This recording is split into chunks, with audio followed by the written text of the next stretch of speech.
Hello, Tim from Fair Play now on the 10th of May 2022, and I have seen a report that apparently the UK government are reducing the kind of amount of times they announce lurgy infections from daily down to just 2 a week. I think it was on Mondays and Thursdays that they're going to do it. And I think the reason they said is because basically they've done away with the free tests now, so there's not nearly so much coming in, and it's well, get this, it's proving to be too unreliable because they're getting so few sort of positive cases coming in. Apparently it's statistically unreliable, so they've got to do it twice a week rather than daily, or I think that was the excuse, but not that the whole thing was exactly reliable in the first place, I wouldn't have thought. But let us just hope that with them phasing out the free tests and also not reporting on the figures sort of daily anymore, that because I thought those two things were basically the fuel that fed the fire, really. And if those two things aren't happening anymore, hopefully it will mean that the whole thing will eventually die down, hopefully again never to come back.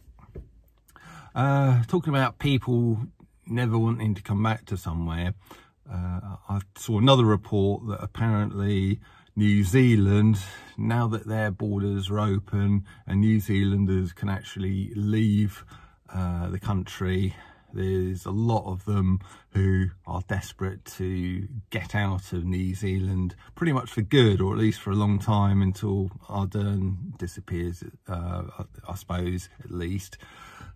So that is incredible, isn't it? I mean, up until two and a half years ago, I'd say that New Zealand was probably one of the most desirable places in the world to move to. And now here we are with many of their inhabitants desperate to get away from the place. So it just shows you, doesn't it, the level of tyranny that's gone on down there. And I would have never thought that New Zealand would have ever seen tyranny like Ardern's given it. And yeah, just very, very sad. But yeah, let's hope the people who want to leave can find somewhere good to live and start afresh. And just one final thought.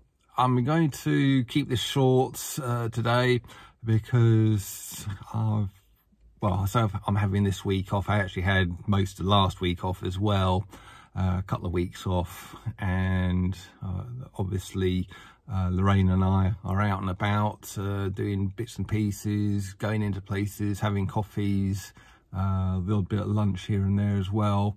And unfortunately a lot of places we're coming across are doing this whole card only thing, no cash.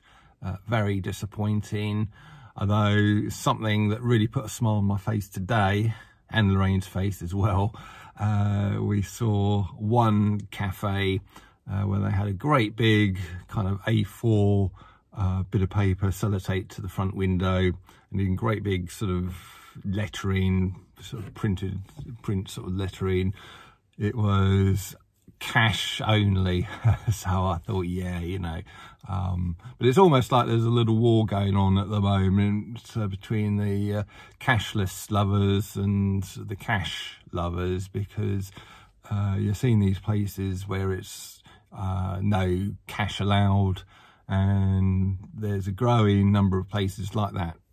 Cafe I saw today where it's the opposite, only cash allowed. So I don't know if they're awake people who run these places who are, or just people who don't want to see the disappearance of cash.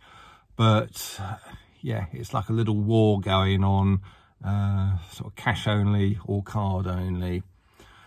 So I'm probably going to have tomorrow off. Got a few bits and pieces planned, including a bit of golf tomorrow. So it's going to be the first time I've played for quite a long while. Only the second time this year. So, and I don't think the weather's looking too bad for tomorrow. So I'm going to be out on the golf course, and then I don't know, probably sort of do something in the evening as well.